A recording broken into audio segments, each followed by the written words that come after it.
মানুষ বলে থাকেন শ্রীকৃষ্ণ যুদ্ধের নিয়ম মানেননি। জয়ের জন্য যা দরকার তিনি তাই করেছেন। কর্ণ, দ্রোণ, জয়দ্রথ প্রমুখের মৃত্যুর ঘটনাও নিয়ে অনেক প্রশ্ন তোলা হয়। কিন্তু যদি আমি বলি, একটি নিয়ম ছিল যা শ্রীকৃষ্ণ কখনো ভঙ্গ করেননি, কোনো অবস্থাতেই না।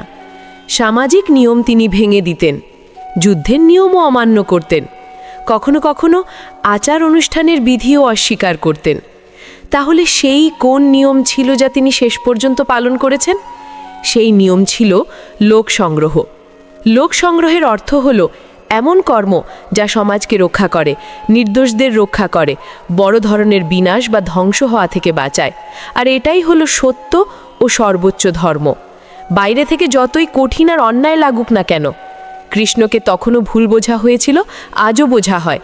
তিনি তিরস্কার শুনেছেন, এমনকি অভিশাপও মাথা পেতে নিয়েছেন, কিন্তু কখনো তার মূল ধর্ম ত্যাগ করেননি। নিয়মের কি আছে? সেগুলি তো যুগের সাথে সাথে পরিবর্তিত হয়, কিন্তু লোক সংগ্রহ কখনো পরিবর্তিত হয় না।